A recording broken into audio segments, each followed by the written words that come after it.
Warahmatullahi wabarakatuh. Perkenalkan, nama saya Yuda Andrian Rusmawan dari program studi Pendidikan Teknik Informatika dan Komputer. Di sini saya mau sedikit berbagi pengalaman dan cerita kenapa memilih program studi Pendidikan Teknik Informatika dan Komputer dan selama menjadi mahasiswa Pendidikan Teknik Informatika dan Komputer ini. Jadi dulu saya masuk jalur mandiri karena di SNMPTN saya ikut teman milih di Undip Teknik Industri. Meskipun lolos seleksi tahap 1, tapi waktu pengumuman tahap akhir gagal masuk. Lalu waktu SBMPTN tetap milih sama kayak SNMPTN Teknik Industri di Undip. Tapi di sini saya bisa dikatakan saya optimis tidak lolos karena ada sedikit masalah pada waktu tes. Lalu mungkin saya cari aman saja, saya pilih seleksi mandiri di UNES. Ambil pilihan pertama Pendidikan Teknik Informatika dan Komputer, dan yang kedua Teknik Informatika Murni. Jadi dulu kenapa saya memilih program studi Pendidikan Teknik Informatika dan Komputer pada pilihan pertama? Itu dulu sebenarnya mau milih Teknik Informatika Murni yang ada di FMIPA pilihan pertamanya, tapi karena dulu lagi belajar forex atau forex exchange itu kayak saham lah, tapi itu tukar nilai mata uang seperti itulah. Di situ saya dulu kenal dan belajar sama namanya Pak Andrew. Selain beliau mentoring tentang forex, tetapi juga bisa membuat software dan alat indikator forex yang bisa dijual dengan keuntungan yang lumayan. Dari situ, saya tertarik masuk program studi Pendidikan Teknik Informatika dan Komputer, karena pikir saya, selain belajar coding, pembuatan software, tetapi juga bisa belajar menjadi tutor atau mentor. Ada pengalaman menarik pas waktu verifikasi setelah lolos seleksi mandiri UNES.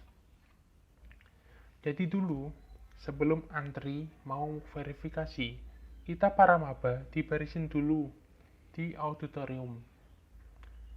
Tepatnya di depan tangga auditorium. Di situ saya sudah tahu antrian sesuai baris. Maka saya langsung baris paling depan pas mau verifikasi. Jadi saya dapat antrian paling depan lah. Jadi saya selesai duluan dibanding yang lain. Setelah selesai verifikasi, saya cari stand Prodi Pendidikan Teknik Informatika dan Komputer. Muter-muter gak ketemu. Akhirnya kebetulan yang saya tanyain itu anak himpunan teknik elektro yang jaga stand di situ. Saya tanya stand Prodi PTIK di mana? Lalu langsung dijawab kalau Prodi PTIK itu masuk jurusan Teknik Elektro UNES. Itu saya baru tahu kalau PTIK masuk jurusan Teknik Elektro UNES. Karena setahu saya program studi sama dengan jurusan.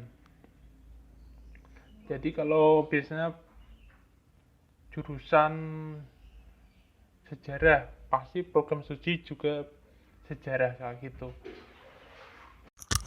Jadi berbeda dengan fakultas lainnya, fakultas teknik itu terdiri dari 5 jurusan dengan masing-masing jurusan mempunyai beberapa program studi.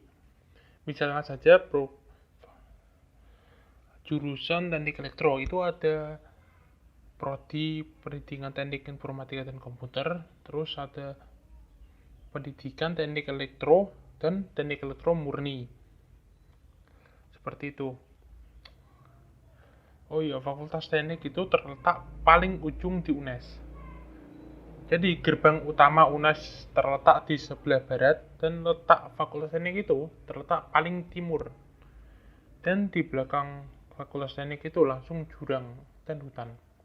Jadi suasananya lumayan adem dan enak karena banyak pohon-pohon dan kadang ada satwa liar yang terlihat dari gedung kampus berkeliaran di situ.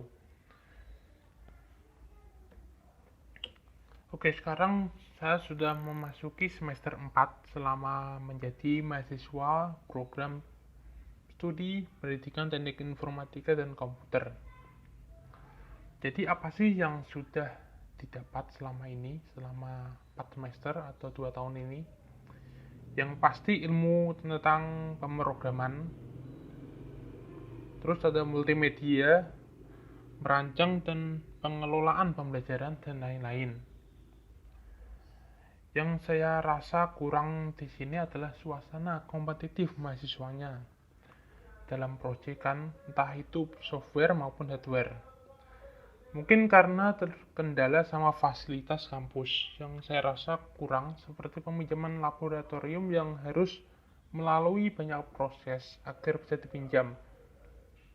Jadi sebenarnya banyak mahasiswa yang ingin proyekan seperti mau buat game, aplikasi Android atau iOS, dan lain-lain yang membutuhkan spesifikasi komputer yang lumayan tinggi.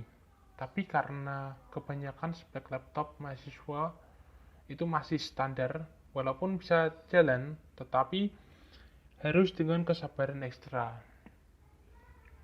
Jadi terpaksa mereka banyak yang menunda proyekan seperti itu. Karena misal mau minjam laboratorium, pasti prosesnya lama, dan ditambah gedung kampus hanya buka sampai jam 4 sore.